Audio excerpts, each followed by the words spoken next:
नमस्कार, हरियाणा न्यूज देख रहे हैं आप। मैं हूं आपके साथ भावना त्रिपाठी। तेल और गैस के वैश्विक संकट के बीच भारत में भी आपूर्ति सुनिश्चित करना एक बड़ी चुनौती बन गई है। केंद्र और राज्य सरकार ने भरोसा दिलाया है कि गैस और तेल की कोई कमी नहीं होगी। हालांकि कालाबाजारी और जमाखोरी भी सरकार और प्रशासन के लिए बड़ी चुनौती है। इस संकट से निपटने के लिए सरकार ने क्या कदम उठाए हैं, इस रिपोर्ट से समझिए।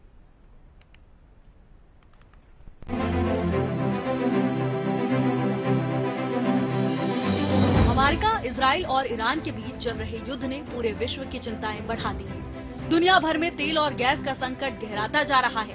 भारत भी इससे अछूता नहीं है। लोगों में डर और संशय का माहौल है। ऐसे में सबसे बड़ी जिम्मेदारी सरकार की है। एक तरफ सरकार को आपूर्ति सुनिश्चित करना है, दूसरी तरफ कालाबाजारी और जमाखोरी से भी लड़ना है। प्रधानमंत्री नरेंद्र मोदी ने सभी राज्यों के प्रधानमंत्रियों के साथ मीटिंग की और राज्यों की तैयारियों की समीक्षा की। आइए आपको बताते हैं कि संकट के बीच सरकार की क्या कुछ तैयारियां हैं। हरियाणा के मुख्यमंत्री नायब सिंह सैनी ने आश्वासन दिया कि प्रदेश में गैस और तेल की कोई कमी नहीं है। लोगों को घबराने की जरूरत नहीं है। सीएम ने प्रदेश के लोगों से अपील की, कहा कि घबराकर खरीदारी करने से बचें, अफवाहों पर ध्यान न दें। कि प्रदेश में पेट्रोल, डीजल व गैस की कोई कमी नहीं है। मैं सभी प्रदेशवासियों से ये आग्रह करता हूं कि प्रदेश के लोगों को घबराने की बिल्कुल भी जरूरत नहीं है। मैं प्रदेशवासियों से ये भी कहना चाहूंगा कि आप घबराकर खरीदारी करने से बचें। इस कठिन परिस्थिति में न केवल सरकार बल्कि प्रशासन के सामने भी कई चुनौतियां हैं। कालाबाजारी और जमाखोरी रोकने के लिए प्रशासन सक्रिय नजर आ रहा है। गुरुग्राम में डीसी ऑफिस में 24 घंटे काम करने वाला कंट्रोल रूम शुरू किया गया है। साथ ही रेवाड़ी और रतिया में भी प्रशासनिक अधिकारियों ने अपील की है कि घबराकर जमाखोरी न करें। एलपीजी से रिलेटेड जो भी लोगों के किस तरह की समस्या है उस और कोई क्वेरी है, उसको आंसर करने के लिए एक उपायुक्त कार्यालय में हमने कंट्रोल रूम स्थापित किया है राज्य सरकार के निर्देशानुसार। इसके अतिरिक्त हमारा ऑयल मार्केटिंग कंपनीज और डीएफएससी ऑफिस में ऑलरेडी कंट्रोल रूम चल रहा है, लेकिन इसके अतिरिक्त और भी किसी तरह की कोई बात लोगों को सामने आती है तो हमारे कंट्रोल रूम पे वो संपर्क स्थापित कर सकते हैं। वैश्विक संकट के बीच तेल और गैस की आपूर्ति सुनिश्चित करने की चुनौती बेहद गंभीर है। सरकार और प्रशासन ने स्थिति से निपटने के लिए जरूरी कदम उठाए हैं। मुख्यमंत्री नायब सिंह सैनी ने आश्वासन दिया कि गैस और तेल की कोई कमी नहीं है। हालांकि कालाबाजारी और जमाखोरी रोकने के लिए प्रशासन की सक्रियता जितनी जरूरी है, उतना ही जरूरी है जनता का।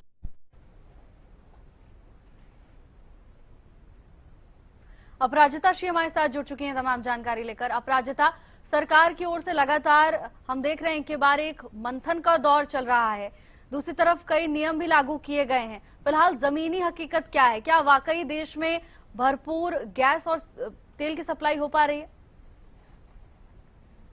अब देखिए जमीनी हकीकत क्या है, मगर सबसे पहले सरकार की अगर बात करते हैं तो सरकार के द्वारा कि सब चंगा है, यानी पर्याप्त संख्या में हमारे पास सभी फर्टिलाइजर होते, सभी चीजें हमारे पास है। घबराने की जरूरत नहीं है, बस से बचे। लगातार सरकार के द्वारा ये बातें कही जा रही है, मगर एक सवाल ये भी उठता है पर्याप्त अमाउंट में है तो आखिर कालाबाजारी क्यों हो रही है? 5000 में के साथ साथ दाम में क्यों बढ़ोतरी हो रही, तमाम सवाल जरूर उठते हैं। और इन सब चीजों को देखते हुए कल सीसीएस की दूसरी बैठक रखी गई थी। अलीगढ़ एशिया कॉन्फ्लिक्ट की वजह से क्या प्रभाव देश में पड़ रहा है, जिसको देखते हुए दूसरी आज कल बैठक हुई थी सीसीएस की। प्रधानमंत्री नरेंद्र मोदी की अध्यक्षता में वो बैठक हुई थी। उस बैठक में तमाम मुद्दों को चर्चा का विषय रहा था, क्योंकि जिस प्रकार से खारिश और रावी की सीजन आने वाले हैं, उसमें फर्टिलाइजर पर्याप्त जो संख्या में लोगों तक पहुंच सके, किसानों तक पहुंच सके, ताकि उसका कोई दिक्कत ना हो किसानों को। इसके साथ साथ एलपीजी, एलएनजी को लेकर भी डिस्कशन किया गया और सख्त निर्देश प्रधानमंत्री के द्वारा दिए गए हैं कि अफवाहों से लोगों को किस प्रकार से बचाना है, ये सुनिश्चित किया जाए, कालाबाजारी ना हो। इन सभी चीजों को लेकर चर्चा हुई है कल की बैठक में। और साथ ही देश को इस संकट के समय पे लोग कोई गुमराह न कर सके, उन्हें प्रोटेक्ट करने की जरूरत है, तमाम चीजों को लेकर चर्चा हुई है। तो सरकार के द्वारा लगातार कहा जा रहा है कि सभी चीजें नियंत्रण में है, किसी प्रकार की घबराने की बात नहीं है, सभी चीजें सरकार के देखरेख में हो रहा है, सरकार सुनिश्चित कर रही है और साथ ही स्टेट और यूटीज को लेकर भी ये सुनिश्चित कर रही है कि किसी प्रकार से किसी दाम में बढ़ोतरी ना हो। यानी इस कॉन्फ्लिक्ट के समय पर देखते हुए कोई ज्यादा अपने सामान का दाम ना बढ़ा दे और साथ ही जो आम दिनों में जो आम लोगों को जिन चीजों की जरूरत पड़ती है उसके दाम ना बढ़ाए जा सके, वो उन्हें मिल सके, ये सुनिश्चित करने का काम सरकार लगातार कर रही है। जी बिल्कुल अपराजिता, धन्यवाद आपका तमाम जानकारी के लिए। जमाखोरी और कालाबाजारी से निपटने के लिए सरकार की ओर से तमाम सख्त नियम लागू किए गए हैं। दूसरी तरफ प्रशासन को भी पैनी नजर रखने के निर्देश सरकार की ओर से दिए गए हैं। एक के बाद एक मंथन का दौर देखने को मिला। गुरुग्राम से संजय राठौर हमारे साथ जुड़ चुके हैं। संजय, जहां एक तरफ लोगों में डर और संशय का माहौल है, दूसरी तरफ प्रशासन भी सक्रिय नजर आ रहा है। 24/7 कंट्रोल रूम भी शुरू किया गया है। क्या कुछ और अपडेट है? कैसी स्थिति से निपटने के लिए प्रशासन की क्या तैयारियां आपको नजर आ रही हैं? जिस तरीके से गुरुग्राम की खासतौर पे बात करूं और इसके साथ साथ प्रदेश या फिर देश की बात करूं, जिस तरीके से जो युद्ध की स्थिति है उसके साथ साथ जो है घरेलू गैस हो या डीजल पेट्रोल से कहीं ना कहीं लोगों के अंदर एक भय का माहौल बना हुआ है कि उनको पर्याप्त मात्रा में वो चीजें मुहैया कैसे होंगी, और इसी को लेकर वो चाहे केंद्र सरकार और राज्य सरकार हो लगातार जो है मंथन करती हुई नजर आ रही है। और इसी कड़ी में गुरुग्राम की बात करूं तो गुरुग्राम के अंदर उपायुक्त कार्यालय के अंदर एक 24 घंटे सातों दिन यानी कि 24/7 के लिए जो है कंट्रोल रूम भी जो है स्थापित किया गया है, जिसके अंदर कोई भी जो है जिलावासी वहां पर शिकायत कर सकता है। और जिस तरीके से सबसे बड़ी बात यह है कि जिस तरीके से गुरुग्राम में कालाबाजारी और घूसखोरी एक बड़ा कहीं ना कहीं प्रशासन के लिए चुनौती बनती जा रही है। अभी तक की बात करूं तो 188 जो LPG गैस सिलेंडर है वो प्रशासन ने जब्त किए। उसी के साथ साथ 4 लोगों के खिलाफ अलग अलग जो है FIR दर्ज की गई है, उनको हिरासत में लिया गया है, क्योंकि जिस तरीके से जमाखोरी और कालाबाजारी LPG गैस सिलेंडर की होती नजर आ रही है, इस पर कहीं ना कहीं ध्यान केंद्रित करते हुए जिला उपायुक्त ने कड़े दिशा निर्देश दिए हैं कि हेल्पलाइन नंबर भी जारी किया है, जिसपे जिलावासी कोई भी उस पर अपनी शिकायत कर सकता है। यदि उससे अतिरिक्त पैसे वसूले जा रहे हैं, जो सरकारी रेट है LPG गैस सिलेंडर के उससे अधिक पैसे वसूले जाते हैं, तो उस पर कानूनी कार्रवाई होगी। साथ ही साथ हम बात करें 25 यदि बुकिंग कराने के 25 दिन के अंदर उसको गैस सिलेंडर नहीं मिलता तो उसके ऊपर भी जो है सख्ती से कार्रवाई करने के दिशा निर्देश दिए गए। और इसी के चलते गुरुग्राम के तमाम जो अधिकारियों के साथ जिला उपायुक्त ने बैठक की है कि अपने अपने जोन के अंदर स्थिति को जो है कंट्रोल करें। साथ ही साथ जो भी कालाबाजारी और घूसखोरी कर रहा है उस पर कहीं ना कहीं नकेल कसने का जो है काम जिला प्रशासन करता हुआ नजर आ रहा है। और इसी कड़ी में अभी तक 4 लोगों के खिलाफ मामला दर्ज कर जो है 188 गैस सिलेंडर जो है वो भी जब्त किए गए हैं। जी बिल्कुल संजय, प्रशासन की ओर से तो तमाम कदम उठाए जा रहे हैं। सरकार का भी यही कहना है कि हमारे पास आपूर्ति है और हर नागरिक को जो उसकी जरूरत है उसके अनुसार उसकी जरूरत को पूरा करने का काम सरकार की ओर से किया जा रहा है। लेकिन संजय, तस्वीरें तो सामने आती हैं कई क्षेत्रों से जहां लोग गैस एजेंसी के बाहर खड़े रहते हैं, भीड़ जमा रहती है। एक तरफ एक पक्ष का कहना है कि भ्रामक खबरों का ये असर है। जी बिल्कुल, जिस तरीके से प्रशासन हो या फिर सरकारें हो लगातार लोगों से ये अपील करें कि वो धैर्य बनाए रखें और सरकार के पास पर्याप्त जो है LPG गैस सिलेंडर की बात करूं या फिर डीजल और पेट्रोल की बात करूं, पर्याप्त मात्रा में वो पैनिक क्रिएट ना करें। लेकिन उसके बावजूद भी तमाम जो लोग हैं गैस एजेंसी के बाहर लंबी लंबी जो कतारों में खड़े रहते हैं और अपनी बारी का इंतजार करते हैं। सबसे बड़ी बात यह भी है कि जिस तरीके से जो गैस एजेंसी के पास जो टोल फ्री नंबर थे वो कहीं ना कहीं व्यस्त होने के चलते लोगों के अंदर एक भय का माहौल है कि उनको तय समय पे उनका गैस सिलेंडर जो उन्होंने बुक कराया वो मिल पाएगा नहीं। ये भी एक बड़ा कारण कि तमाम गैस एजेंसियों के ऊपर जो लोग हैं उनकी भीड़ देखी जा रही है। और गुरुग्राम की बात करूं तो प्रति माह यानी प्रति महीने की बात करूं 3 लाख जो गैस सिलेंडर है उसकी खपत है। तो ऐसे में कहीं ना कहीं प्रशासन के लिए भी एक बड़ी चुनौती है कि लोग जो है जमाखोरी ना करें और जिस तरीके से ब्लैक इन सिलेंडरों का ना करें। जिनका सिलेंडर उनको तय समय पर यदि सिलेंडर मिलेगा तो जिस तरीके की स्थिति कहीं ना कहीं लोगों के अंदर एक भय का माहौल है वो कहीं ना कहीं दूर होता नजर आएगा। क्योंकि जिस तरीके से प्रशासन ने अब अलग अलग जोन के अंदर जो है तमाम जो ड्यूटी मजिस्ट्रेट हैं उनकी जो नियुक्ति की गई है, लगातार वो विजिट करते हुए नजर आ रहे हैं। तमाम जो गैस एजेंसी है वहां पर भी प्रशासन के जो मुलाजिम अधिकारी हैं वो विजिट करते हुए नजर आ रहे हैं कि किस तरीके के हालात अभी तक है। लेकिन अभी हम बात करें तो लोगों के अंदर जो भय का माहौल है वो ये है कि जिस तरीके से जो टोल फ्री नंबर है वो कहीं ना कहीं एंगेज नजर आ रहा है और इसके चलते लगातार हम बात करें ये बड़ा कारण है कि लोगों का जो फोन नहीं मिलने के कारण वो एजेंसी पे जाते हैं और उसके बाद जो लंबी लंबी जो कतारें हैं वहां देखने को मिल रही है। लेकिन प्रशासन लोगों से यही अपील कर रहा है कि प्रशासन और सरकार के पास पर्याप्त मात्रा में गैस और डीजल पेट्रोल है वो पैनिक क्रिएट ना करें, वो भय मुक्त रहे और अपना जो दिनचर्या है रूटीन जिस तरीके से वो पहले अपना जीवन यापन कर रहे थे उस तरीके से करें। यदि उनका जब नंबर आएगा, जब वो अपना गैस सिलेंडर बुक करेंगे तो 25 दिन के अंदर अंदर उनको उनका गैस सिलेंडर उनके घर पर पहुंचाया जाएगा। जी बिल्कुल संजय, तो प्रशासन की ओर से लगातार लोगों को जागरूक करने का भी काम किया जा रहा है। मुख्यमंत्री भी सामने आए और कहा कि घबराने की जरूरत नहीं है। लेकिन संजय, जिस तरह से अभी हालात हैं, भारत उससे अछूता नहीं है। ऐसा नहीं कह सकते कि सब कुछ ठीक है। तो ऐसे में सरकार की ओर से कुछ वैकल्पिक माध्यम भी खोजे गए हैं, जैसे पीएनजी की ओर सरकार अब इस समय प्रदेश में बढ़ावा दे रही है। गुरुग्राम में इसका कितना असर देखने को मिल रहा है?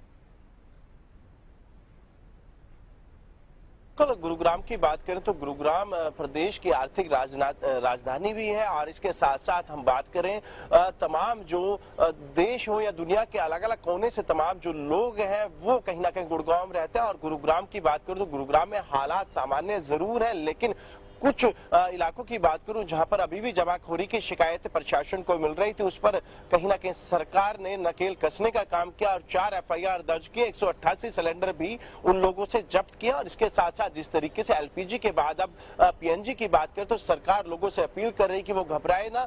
जहां एलपीजी ना मिल पाए तो वहां पर जिस तरीके से तमाम लोगों को जागरूक करने के साथ साथ लोगों से अपील यही की जा रही है कि वो पैनिक क्रिएट ना करें, भय मुक्त रहे। सरकार के पास पर्याप्त जो विकल्प है वो सरकार के पास है। वो चाहे प्रदेश के मुख्यमंत्री की बात करें, देश के प्रधानमंत्री की बात करें, वो भी तमाम अधिकारियों के साथ या फिर अपने मंत्रिमंडल के जो मंत्री हैं उनके साथ लगातार जो है वार्ता करते हुए नजर आए। और उसका परिणाम यही है कि अब डिस्ट्रिक्ट लेवल पे जो है जिला उपायुक्त कार्यालय के अंदर हम बात करें जिस तरीके से अब कंट्रोल रूम बना दिए गए और वहां पर एक टोल फ्री नंबर भी जारी किया गया। यदि किसी को जो शिकायत करनी हो तो उस टोल फ्री नंबर पर वो शिकायत कर सके। इसका बड़ा कारण ये भी कि जिस तरीके से गैस एजेंसी के ऊपर जो टोल फ्री नंबर था वो कहीं ना कहीं बिजी आता है और इसके चलते लोगों को कहीं ना कहीं भय एक जरूर था कि उनका गैस सिलेंडर बुक हुआ है या नहीं, कि इसी के चलते जो है तमाम एजेंसियों के ऊपर जो है अधिकतर जो लोग वहां पर इकट्ठा होते थे और लंबी लंबी कतारें देखने को मिल रही थी। एलपीजी के साथ साथ पीएनजी पर आप कहीं ना कहीं सरकार फोकस करी और लोगों से अपील कर रही है जहां एलपीजी ना हुआ पीएनजी का वो इस्तेमाल करें जिससे कि जो हालात है वो बेहतर हो सके। जी बिल्कुल संजय, तो ये तमाम जरूरी कदम उठाए गए। हालांकि पैनिक बाइंग के चलते भी कभी कभी नंबर एंगेज आ सकता है, ये भी हम दर्शकों से लगातार अपील कर रहे हैं कि पैनिक ना करें। धन्यवाद आपका संजय तमाम जानकारी के लिए। करनाल से महेंद्र सिंह हमारे साथ हैं। महेंद्र, क्षेत्र में क्या कुछ स्थिति दिखाई दे रही है? क्या वाकई सामान्य स्थिति है या डरने की कोई बात है? देखिए भावना, जिस तरह की परिस्थितियां बनी हैं, चाहे वो पेट्रोलियम उत्पाद को लेकर हो, एलपीजी को लेकर हो, पीएनजी को लेकर हो, कहीं ना कहीं लोग थोड़ा सा अपने आप को असहज जरूर महसूस कर रहे हैं। क्योंकि जिस तरह की सामान्य दिनों में परिस्थितियां रहती थी कि जब मर्जी जाएं एलपीजी का सिलेंडर उनके लिए उपलब्ध रहता था या पेट्रोल पंपों पर कोई लंबी कतार नहीं रखती थी, अब ऐसे हालात नहीं है। अब हालातों में कुछ परिवर्तन जरूर आया और जिस तरह से बार बार नियम बदले गए हैं कि पहले जहां जो घरेलू सिलेंडर था वो मिल जाता था आसानी से, अब उसके लिए 25 दिन का समय फिर 45 दिन का समय निर्धारित किया गया है। तो इससे लोग कहीं ना कहीं अब थोड़ा सा डरे तो हुए जरूर हैं, लेकिन जिस तरह से पैनिक बाइंग हो रही है वो कहीं ना कहीं एक आने वाले दिनों के लिए कुछ खतरा हो सकती है। हमने देखा है कि पेट्रोल पंपों पर भी लोग जो हैं डीजल के लिए बड़ी बड़ी टैंकियां लेकर पहुंच रहे हैं ताकि डीजल को स्टोर किया जा सके, या उनको इस तरह का अंदेशा है कि आने वाले दिनों में डीजल नहीं मिलेगा तो इसलिए पहले लेकर रखना चाहते हैं।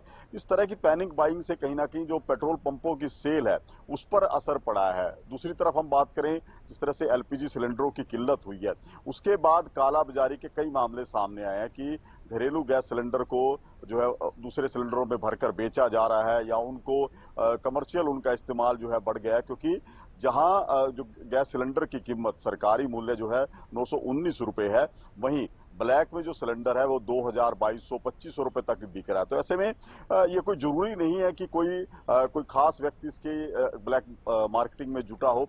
कोई भी व्यक्ति जो है जो चाहता है कि उसके पास सिलेंडर मौजूद है और उसको ब्लैक में ज्यादा पैसा मिलता है तो बेच सकता है। तो इस तरह की कई मामले सामने भी आए हैं कि जहां पर ब्लैक में सिलेंडर मिले हैं। आने वाले दिनों में यदि इस तरह के हालात रहे कि लोग अपनी जरूरत से ज्यादा सामान किसी भी तरह का होगा इसकी खरीदारी करेंगे तो जाहिर सी बात है लोगों को किल्लत का भी सामना करना पड़ेगा। जी भावना। बिल्कुल महेंद्र, हालांकि जिस तरह से अभी स्थिति बनी हुई है, केवल सरकार के भरोसे हम नहीं बैठ सकते, हर स्तर पर यहाँ पर काम करना जरूरी है। फिर केंद्र सरकार की बात करें, राज्य सरकार की बात करें, प्रशासनिक स्तर पर हम बात करें या फिर आम जनता की जो जिम्मेदारी है गाइडलाइंस का पालन करने की, उसको भी इनकार नहीं किया जा सकता कि इस समय जनता का सहयोग भी बहुत महत्वपूर्ण है। संजय, जैसा गुरुग्राम में 24/7 कंट्रोल रूम शुरू किया गया है ताकि लोगों से सीधे संपर्क में रहे प्रशासन और किसी तरह की पैनिक की सिचुएशन क्रिएट ना हो, करनाल में प्रशासनिक अधिकारियों की ओर से क्या ऐसी कोई पहल की गई या क्या कुछ व्यवस्थाएं हैं आम लोगों के लिए? देखिए, अभी करनाल में कोई ऐसी पहल जो है जिला प्रशासन की तरफ से नहीं की गई है। हालांकि मॉनिटरिंग जरूर की जा रही है, विभिन्न विभागों को जिम्मेवारी दी गई है कि किस तरह से वो खाद्य वस्तुओं पर निगरानी रखनी है, उनको किस तरह से जो गैस आपूर्ति है उस पर निगरानी रखनी है। इसके अलावा जो पेट्रोल पंप है वहां पर किस तरह से मॉनिटरिंग की जाएगी, उन तमाम उस पर जरूर निगरानी रखी जा रही है। लेकिन अभी तक किस तरह का, जिस तरह से हेल्पलाइन नंबर की आप जिक्र कर रहे हैं, ऐसी व्यवस्था करनाल में शुरू नहीं की गई है। लेकिन जब ऐसी परिस्थितियां बनती है, चाहे हम कोरोना काल का जिक्र करें या अब जिस तरह से ये हालात बने हैं युद्ध की वजह से, उसमें लोगों को भी सहयोग करना बेहद जरूरी होता है कि सिर्फ सरकार के निर्देशों से काम नहीं चलेगा, लोगों का सहयोग बेहद ज्यादा अपेक्षित रहता है। एक तो सबसे बड़ी जरूरत होती है कि इस समय में वो पैनिक बाइंग ना करें। किसी भी वस्तु की अत्यधिक स्टोरेज करना वो कहीं ना कहीं ऐसी परिस्थितियों में उबाल लाने वाला जैसा होगा कि इस समय वो पैनिक बाइंग करेंगे। दूसरी बड़ी बात रहती है कि जिस तरह से काला बाजारी के जो मामले सामने आते हैं, कोई भी व्यक्ति इस तरह के काम करता है तो तुरंत उसकी सूचना प्रशासन को मिलनी चाहिए ताकि ऐसी घटनाओं पर, इस तरह के काम पर तुरंत अंकुश जो है लगाया जा सके। लेकिन अभी तक ऐसी कोई भी सूचनाएं जो है सरकार को या प्रशासन को प्राप्त नहीं हुई हैं। लेकिन फिलहाल लोगों को भी ये अपील की जा रही है कि वो धैर्य बनाकर रखें। किसी तरह का कोई दिक्कत, ना तो पेट्रोल की किल्लत है ना ही एलपीजी गैस की यहाँ पर किल्लत है, तो ऐसे में धैर्य बनाकर रखना, जितनी जरूरत उनको चाहिए, जितना वो आम सामान्य दिनों में इस्तेमाल करते थे उसी तरह से इस्तेमाल करें। अत्यधिक इस्तेमाल करना या अत्यधिक स्टोरेज करना वो कहीं ना कहीं उनके लिए भी जो है आने वाले दिनों में हानिकारक साबित हो सकता है। जी भावना। बिल्कुल महेंद्र, हालांकि इस समय सबसे बड़ी बात वो ये है कि देश की सीमा के बाहर तो आप लड़ाई लड़ सकते हैं, लेकिन अपने ही देश में जो नागरिक, जो बदमाश, जो उपद्रवी इस मौके का फायदा उठा रहे हैं, उनसे लड़ाई बहुत चुनौतीपूर्ण है। कालाबाजारी, जमाखोरी प्रशासन के लिए एक बड़ी चुनौती हो जाती है। लगाम लगाने के लिए क्या प्लान ऑफ एक्शन प्रशासन की ओर से इस पे देखा जा रहा है? बिल्कुल, देखिए, जिस तरह से ऐसी परिस्थितियों में अक्सर देखने को मिलता है कि जो मुनाफाखोर होते हैं वो स्टोरेज कर लेते हैं या कालाबाजारी में संलिप्त हो जाते हैं, उसको लेकर खाद्य पूर्ति विभाग की टीम धरातल पर सक्रिय है।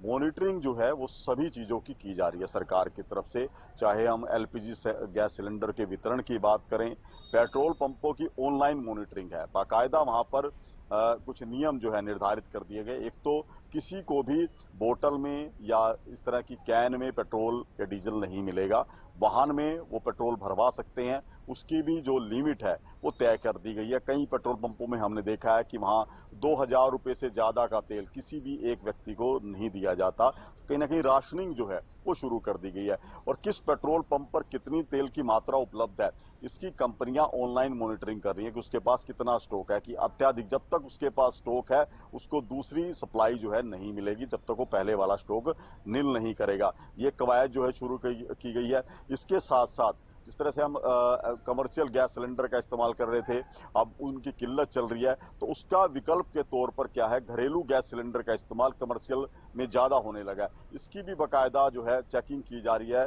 खाद्य पूर्ति विभाग लगातार उनकी टीम जो है धरातल पर जाकर चेक करती है कि जो घरेलू गैस सिलेंडर है उनका कमर्शियल इस्तेमाल ना हो। तो ये कुछ कदम जो है वो प्रशासन की तरफ से उठाए गए हैं, लेकिन ओवरऑल बात यही रहती है कि जनता को सहयोग भी देना होगा और धैर्य भी बनाए रखना होगा। जी भावना। बिल्कुल महेंद्र, जनता की भी बहुत बड़ी जिम्मेदारी है, ऐसे समय में केवल सरकार या प्रशासन के भरोसे ना बैठे। धन्यवाद आपका महेंद्र तमाम जानकारी के लिए।